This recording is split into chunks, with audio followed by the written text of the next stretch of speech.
آداب زندگی۔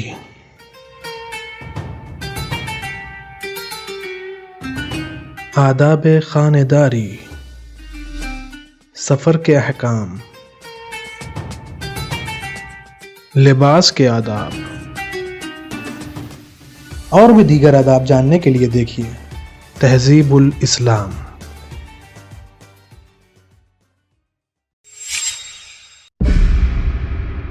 اعوذ باللہ من الشیطان الرجیم، بسم اللہ الرحمن الرحیم۔ ناظرین کرام، السلام علیکم۔ ایک مرتبہ پھر تہذیب الاسلام کے اس نئے ایپیسوڈ میں آپ سب کو خوش آمدید کہتے ہیں۔ پچھلے ایپیسوڈ میں ہم نے غلات، ترکاری اور ان سب کے فوائد کو جانا۔ آج کے اس ایپیسوڈ میں بھی انہی چیزوں کے فضائل کو بیان کریں گے۔ دوسری حدیث میں فرمایا کہ درخت خرما کی لکڑی کا دھواں حشرات ارض اور زہریلے جانوروں کو بیکار کر دیتا ہے۔ بسند معتبر امام جعفر صادق علیہ السلام سے منقول ہے کہ سیب معدے کو جلا دیتا ہے۔ حضرت امام موسیٰ کاظم علیہ السلام نے فرمایا کہ سیب کا کھانا ہر قسم کے زہر، جادو، جنات کے شر اور زیادتی بلغم کے لیے نافع ہے، اور کسی چیز کا نفع اس سے زیادہ اور جلد نہیں ہوتا۔ دوسری معتبر روایتوں میں منقول ہے کہ خشک سیب کے ستو نکسیر بند کر دیتے ہیں۔ یہ بھی فرمایا کہ کوئی دوا دافع زہر کے لیے سیب کے ستوؤں سے بہتر نہیں ہے۔ فرمایا کہ اگر لوگوں کو سیب کا نفع معلوم ہو تو اپنے بیماروں کی سوائے سیب کے کوئی دوا نہ کرے۔ حضرت امیر المومنین علیہ السلام سے منقول ہے کہ سیب کھاؤ کہ معدے کو پاک کر دیتا ہے۔ حضرت امیر المومنین علیہ السلام سے منقول ہے کہ بہی کھانے سے ضعیف دل قوت و پھر بہی حاصل کرتا ہے اور معدہ صاف ہو جاتا ہے، دانائی بڑھتی ہے اور ڈرپوک آدمی دلیر بن جاتا ہے۔ حضرت امام جعفر صادق علیہ السلام سے منقول ہے کہ بہی کھانے سے رنگ صاف ہوتا ہے اور اولاد خوبصورت پیدا ہوتی ہے۔ دوسری حدیث میں فرمایا کہ جو شخص ایک دانہ بہی نہار منہ کھایا کرے اس کی منی صاف ہو جائے گی اور اولاد خوبصورت پیدا ہوتی ہے۔ دوسری معتبر حدیث میں وارد ہوا ہے کہ جو شخص ایک دانہ بہی نہار منہ کھائے حق تعالی 40 دن کے لیے اس کے زبان پر حکمت جاری کرتا ہے۔ یہ بھی فرمایا کہ خدا تعالی نے کوئی پیغمبر ایسا نہیں بھیجا جس کے بدن سے خوشبو بہی نہ آتی ہو۔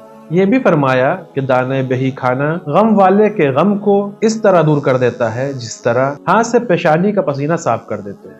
بسند معتبر حضرت امیر المومنین علیہ السلام سے منقول ہے کہ امرود کھانا دل کو جلا دیتا ہے اور بحکم خدا اندرونی دردوں کو ساکن کرتا ہے۔ دوسری حدیث میں امام جعفر صادق علیہ السلام سے منقول ہے کہ امرود کھانا معدے کو صاف کرتا ہے اور قوت دیتا ہے، اور پیٹ بھرے پر کھانا بے نسبت نہار منہ کھانے کے بہتر ہے۔ حدیث حسن میں امام رضا علیہ السلام سے منقول ہے کہ انجیر منہ کی بدبو کو دور کرتا ہے اور ہڈیوں کو مضبوط کرتا ہے، بال بڑھاتا ہے، مختلف قسم کے دردوں کو دور کرتا ہے، اور انجیر بہشت کے میووں سے سب سے زیادہ مشابہ ہے۔ دوسری حدیث میں فرمایا کہ انجیر درد قولنج کے لیے مفید ہے۔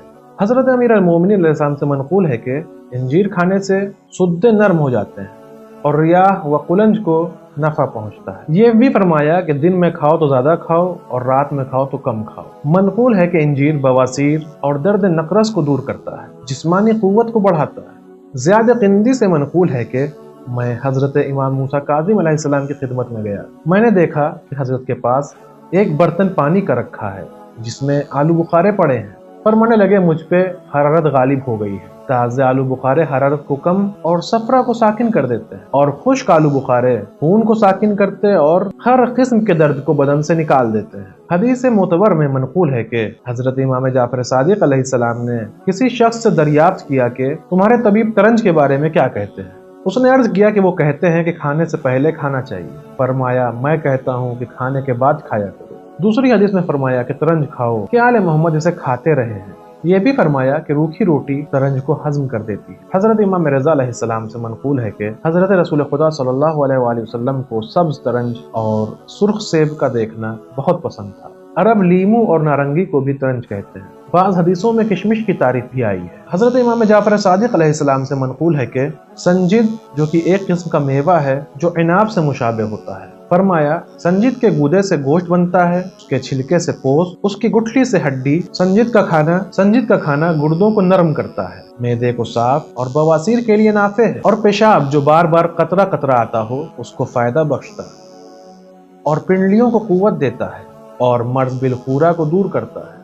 حضرت امام جعفر صادق علیہ السلام سے منقول ہے کہ خربوزہ کھاؤ کہ اس میں کئی فائدے ہیں۔ ایک تو اس میں کسی قسم کی خرابی و بیماری نہیں ہے، علاوہ اس کے وہ کھانے کی چیز بھی ہے، اور پینے کی بھی، میوے کا میوہ ہے اور پھول کا پھول، خوشبو کی بھی چیز ہے، منہ کو بھی صاف کرتا ہے، روٹی کے ساتھ بھی کھانے کی چیز ہے، قوت جمع کو زیادہ کرتا ہے، مثانے کو صاف کر دیتا ہے، پیشاب زیادہ لاتا ہے اور ریگ مثانے کو دفع کرتا ہے۔ حضرت امام رضا علیہ السلام سے منقول ہے کہ نہار منہ خربوزہ کھانے سے فالج پیدا ہوتا ہے، اور حضرت رسول خدا صلی اللہ علیہ وآلہ وسلم کو خربوزے کے ساتھ تازے چھوارے کھانا پسند تھا، اور کبھی کبھی شکر و قند کے ساتھ بھی کھا لیتے تھے۔ بسند معتبر حضرت امام جعفر صادق علیہ السلام سے منقول ہے کہ جب حضرت رسول خدا صلی اللہ علیہ وآلہ وسلم نیا میوہ دیکھتے تھے تو اسے بوسہ دیتے تھے اور دونوں آنکھوں سے لگاتے تھے اور یہ فرمایا کرتے تھے: اللہم کما اریتنا اولہا فی عافیت فارنا آخرہا فی عافیہ۔ یا اللہ، جس طرح تو نے اس کا اول ہمیں زمانہ عافیت میں دکھلایا ہے، اسی طرح اس کا آخر بھی ہمیں زمانہ عافیت میں دکھلائیے۔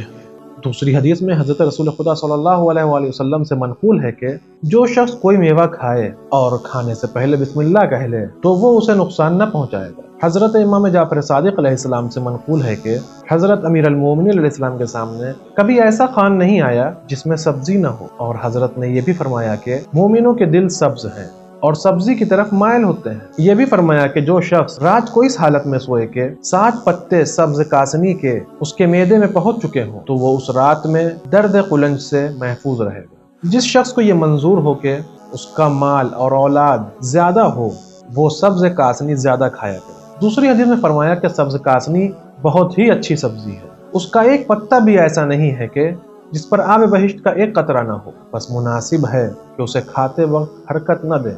فرمایا کہ کاسنی سبزوں میں سب سے بہتر ہے، اس سے اولاد نرینہ پیدا ہوتی ہے اور خوبصورت۔ فرمایا کاسنی کی فضیلت اور سبزیوں پر ایسی ہے جیسے ہم اہل بیت علیہ السلام کی اور مخلوق خدا پر۔ حضرت امام رضا علیہ السلام نے فرمایا کہ کاسنی کھانے سے ہر درد کو آرام ہوتا ہے، یعنی اولاد آدم کے جسم میں ایک درد بھی ایسا نہیں ہے کہ کاسنی اس کی بیخ کنی نہ کر سکے۔ ایک شخص کو بخار اور درد سر عارض ہوا، حضرت نے فرمایا کاسنی کوٹ کر ایک کاغذ پر پھیلا دو اور اس پر روغن بنفشہ چھڑک کر پیشانی پر لگا دو، اس سے بخار اور درد سر دونوں برطرف ہو جائیں گے۔ حضرت امام جعفر صادق علیہ السلام نے فرمایا کہ کاسنی جناب رسول خدا صلی اللہ علیہ وآلہ وسلم کی سبزی رہی، بادروج جناب امیر المومنین علیہ السلام کی، اور برگ خرپہ تازہ حضرت فاطمہ زہرا صلوات اللہ علیہا کی۔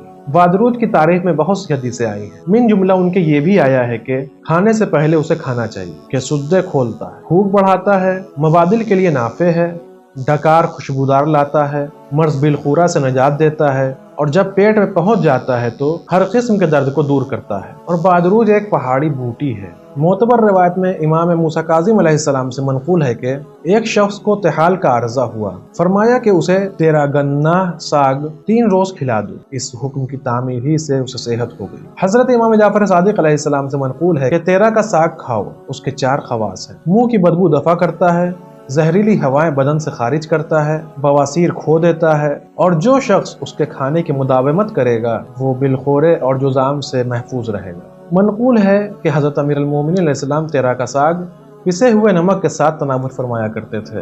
حدیث معتبر میں امام جعفر صادق علیہ السلام سے منقول ہے کہ حضرت رسول خدا صلی اللہ علیہ وآلہ وسلم نے فرمایا کہ تمہیں کرفس کھانا چاہیے کہ وہ حضرت الیاس و یوشع بن نون کی خوراک ہے۔ حضرت امام موسیٰ کاظم علیہ السلام سے روایت ہے کہ سیب ترش اور دھنیے کے ساتھ کھانے سے نسیان پیدا ہوتا ہے۔ حضرت امام جعفر صادق علیہ السلام سے منقول ہے کہ روئے زمین پر برگ خرفہ سے بہتر اور نفع بخش کوئی سبزی نہیں ہے، اور وہ حضرت فاطمہ زہرا سلام اللہ علیہا کی سبزی ہے۔ دوسری حدیث میں امام جعفر صادق علیہ السلام سے منقول ہے کہ جو شخص تیرا تیزک کو عشاء کی نماز کے وقت پیٹ بھر کر کھا لے تو صبح تک مرض جذام یا بالخورہ میں مبتلا ہو جائے گا۔ آج کے اس ایپیسوڈ میں بس اتنا ہی، انشاءاللہ اگلے ایپیسوڈ میں پھر ملاقات ہوگی، تب تک کے لیے شکریہ، خدا حافظ۔ سدرة منتهى